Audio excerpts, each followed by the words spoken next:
This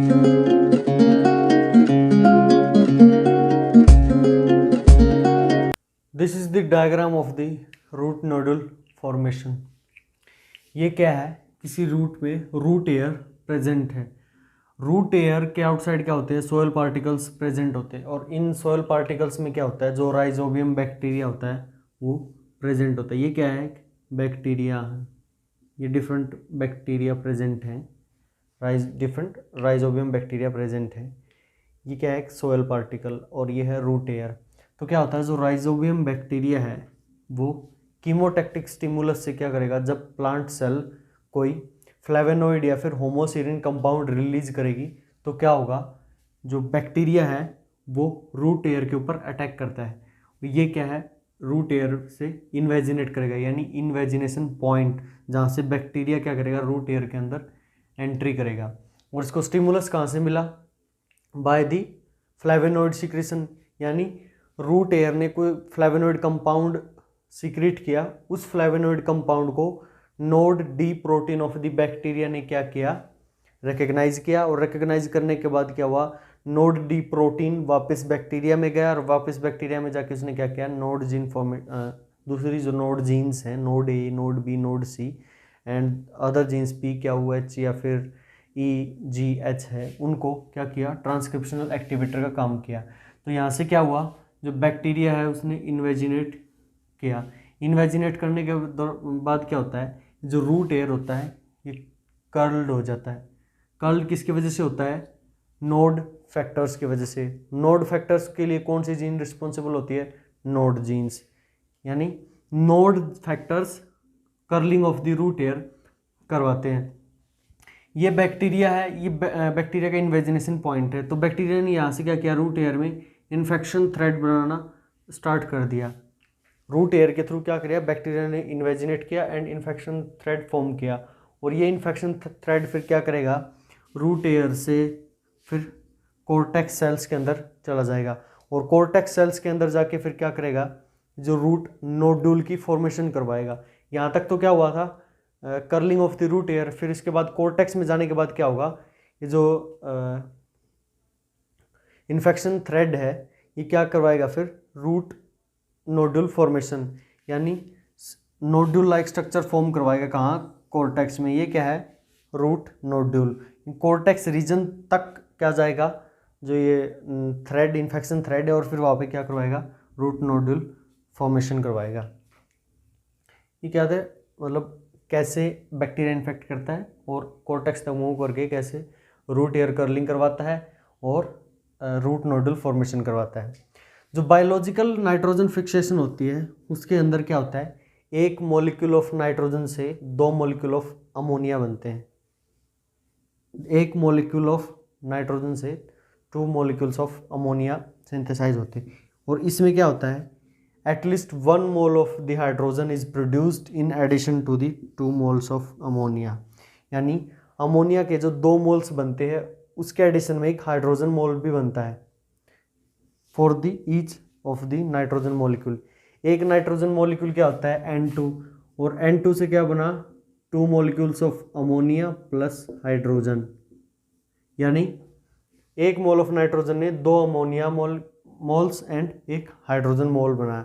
इसीलिए 8 electrons की requirement होती है एक मॉलिक्यूल नाइट्रोजन को अमोनिया में कन्वर्ट करने के लिए। N2 को 2NH3 प्लस H2 में कन्वर्ट करने के लिए 8 इलेक्ट्रॉन प्लस 8 प्रोटॉन्स की रिक्वायरमेंट होती है। N2 से क्या बना, 2 molecules of ammonia and 1 molecule of hydrogen, and 8 electrons की रिक्वायरमेंट होगी, 8 इलेक्ट्रॉन एंड 8 प्रोटॉन। तो एक नाइट्रोजन मॉलिक्यूल की को अमोनिया में कन्वर्ट करने में के दौरान क्या होता है, एक हाइड्रोजन मॉलिक्यूल भी सिंथेसाइज होता है। 1 मॉलिक्यूल ऑफ नाइट्रोजन को फिक्स करने के लिए टोटल कितने इलेक्ट्रॉन्स की रिक्वायरमेंट होती है, 8 इलेक्ट्रॉन्स की रिक्वायरमेंट होती है। इससे क्या है, 2 अमोनिया एंड एक हाइड्रोजन मॉलिक्यूल सिंथेसाइज होता है। ये कब होता है, जब हाइड्रोजन मॉलिक्यूल की फॉर्मेशन होती है। However actual reduction of nitrogen, यानी जो एक्चुअल रिडक्शन होता है नाइट्रोजन का without hydrogen formation, requires only 6 electrons, यानी एक्चुअल रिडक्शन में नाइट्रोजन के कितने इलेक्ट्रॉन्स की रिक्वायरमेंट होती है 6 की। और यदि हाइड्रोजन फॉर्मेशन हो रही है तो 2 इलेक्ट्रॉन फिर किसको जाएंगे, हाइड्रोजन को जाएंगे। इसका मतलब टोटल 8 इलेक्ट्रॉन्स की रिक्वायरमेंट होती है। ये क्या है, एक नाइट्रोजन मॉलिक्यूल है। नाइट्रोजन और नाइट्रोजन के बीच में, नाइट्रोजन, 2 नाइट्रोजन एटम के बीच में क्या है, ट्रिपल बॉन्ड है। तो सबसे पहले क्या होगा, 2 इलेक्ट्रॉन और 2 प्रोटॉन्स क्या करेंगे, एक एक हाइड्रोजन एक एक नाइट्रोजन के साथ अटैच हो जाएगा और ट्रिपल बॉन्ड जो वो डबल बॉन्ड में कन्वर्ट हो जाएगा। सिमिलरली फिर 2 और इलेक्ट्रॉन मिलके क्या बनाएंगे, NH2 और फिर 2 और इलेक्ट्रॉन मिलके क्या बनाएंगे, 2 मॉलिक्यूल्स ऑफ दी अमोनिया। तो टोटल कितने इलेक्ट्रॉन्स की रिक्वायरमेंट हो एक्चुअल, 2 + 2 4 + 2 6। यानी इस नाइट्रोजन फिक्स को कन्वर्जन में कोई हाइड्रोजन फॉर्मेशन नहीं है। हाइड्रोजन फॉर्मेशन होती तब कितनी इलेक्ट्रॉन की रिक्वायरमेंट होती है, 8। लेकिन एक्चुअल में कितनी रिक्वायरमेंट है, सिर्फ 6 की। वहाँ 8 इलेक्ट्रॉन की रिक्वायरमेंट क्यों होती है, क्योंकि हाइड्रोजन फॉर्मेशन होती है, इसलिए टोटल 8 इलेक्ट्रॉन्स रिक्वायर्ड होते हैं। The biological nitrogen fixation is catalysed by an enzyme complex called nitrogenase complex. Biological nitrogen fixation में कौन से एंजाइम का रोल होता है, नाइट्रोजिनेज एंजाइम का। और नाइट्रोजिनेज एंजाइम क्या होता है, एक कॉम्प्लेक्स होता है, कॉम्प्लेक्स एंजाइम होता है जो कि 2 एंजाइम से मिलकर बना होता है। एक होता है डाइनाइट्रोजिनेज रिडक्टेज एंड दूसरा एंजाइम होता है dinitrogenase. There are 3 different forms of the nitrogenase. जो नाइट्रोजिनेज कॉम्प्लेक्स एंजाइम होता है उसकी 3 डिफरेंट फॉर्म्स होती है। वो किसके ऊपर डिपेंड करती है कि इसके अंदर कौन सा कोफैक्टर प्रेजेंट है या कौन सा मेटालिक कंपोनेंट प्रेजेंट है। That differ in the requirement of molybdenum, vanadium and iron as a critical metallic component. यानी जो नाइट्रोजिनेज कॉम्प्लेक्स एंजाइम होता है उसकी 3 डिफरेंट फॉर्म्स होती है। वो किसके ऊपर डिपेंड करती है कि इसके अंदर कौन सा क्रिटिकल मेटालिक कंपाउंड प्रेजेंट है, मोलिब्डेनम है, वेनेडियम है या फिर आयरन है। और most of the nitrogenase enzymes में कौन सा कोफैक्टर मिलता है, मोलिब्डेनम कोफैक्टर मिलता है। जो नाइट्रोजिनेज एंजाइम है, नाइट्रोजिनेज कॉम्प्लेक्स एंजाइम है, वो 2 प्रोटीन या फिर 2 एंजाइम से मिलकर बना होता है। वो 2 प्रोटीन्स कौन कौन से होते हैं, dinitrogenase reductase and dinitrogenase. Nitrogenase complex enzyme जो होता है उसके अंदर टोटल 2 प्रोटीन्स प्रेजेंट होते हैं या 2 एंजाइम का एक कॉम्प्लेक्स एंजाइम है। एक तो है डाइनाइट्रोजिनेज रिडक्टेज एंड सेकंड है डाइनाइट्रोजिनेज। जो डाइनाइट्रोजिनेज रिडक्टेज होता है उसे हम क्या बोलते हैं, आयरन प्रोटीन। यानी डाइनाइट्रोजिनेज रिडक्टेज के अंदर क्या होता है, आयरन सबयूनिट्स प्रेजेंट होती है। एंड डाइनाइट्रोजिनेज होता है क्या है, dimer of identical subunits bridged by 4 iron 4 sulphur cluster. जो डाइनाइट्रोजिनेज रिडक्टेज होता है वो एक डाइमर होता है identical subunit bridged bye the 4 iron 4 sulphur cluster का एंजाइम होता है। तो इसे हम आयरन प्रोटीन भी इसीलिए बोलते हैं क्योंकि इसके अंदर 4 आयरन एंड 4 सल्फर का क्लस्टर जो कि एक ब्रिज फॉर्मेशन करता है 2 आइडेंटिकल सबयूनिट्स के बीच में। ये क्या है, डाइनाइट्रोजिनेज रिडक्टेज। सेकेंड टाइप का एंजाइम कौन सा होता है, dinitrogenase. Second protein of the enzyme nitrogenase is dinitrogenase. First क्या था, डाइनाइट्रोजिनेज रिडक्टेज, वो क्या था, डाइमर था bridge formed by the 4 iron 4 sulphurs. And dinitrogenase is a tetramer. Dinitrogenase क्या है, एक टेट्रामर है जिसके अंदर 2 copies of 2 different subunits present होती है। 2 डिफरेंट सबयूनिट्स क्या होती है, मोलिब्डेनम एंड आयरन की 2 सबयूनिट्स प्रेजेंट, 2 डिफरेंट सबयूनिट्स की 2 कॉपीज प्रेजेंट होती है। इसलिए क्या होता है, जो डाइनाइट्रोजिनेज एंजाइम है एक टेट्रामर है।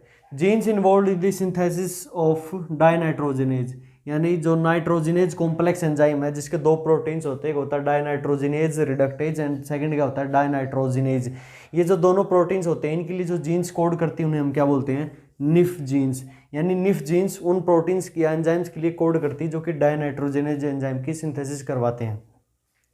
ये क्या है, biologic process of the biological nitrogen fixation. जो एंजाइम नाइट्रोजिनेज होता है उसकी 2 सबयूनिट्स होती है, वो कैसे वर्क करती है। नाइट्रोजिनेज एंजाइम को वर्क करने के लिए फेरिडोक्सिन की रिक्वायरमेंट होती है। फेरिडोक्सिन 8 फेरिडोक्सिन, ये क्या है, 8 फेरिडोक्सिन है। ये किस फॉर्म में है, रिड्यूस्ड फॉर्म में है। इनका क्या होगा, ऑक्सीडेशन होगा। ऑक्सीडेशन होगा तो क्या करेंगे, 8 इलेक्ट्रॉन लॉस करेंगे। यानी एक जो फेरिडोक्सिन है वो 1 इलेक्ट्रॉन लॉस करके क्या बनाएगा, फेरिडोक्सिन ऑक्सीडाइज फॉर्म में आ जाएगा। फिर जो डाइनाइट्रोजनेज रिडक्टेज प्रोटीन है नाइट्रोजनेज एंजाइम का, वो क्या करेगा, ऑक्सीडाइज फॉर्म से रिड्यूस्ड फॉर्म में आ जाएगा। मींस ये जो 8 इलेक्ट्रॉन है फेरिडोक्सिन से वो कौन लेगा, डाइनाइट्रोजनेज रिडक्टेज। डाइनाइट्रोजनेज रिडक्टेज क्या आ गया, रिड्यूस्ड फॉर्म में आ गया।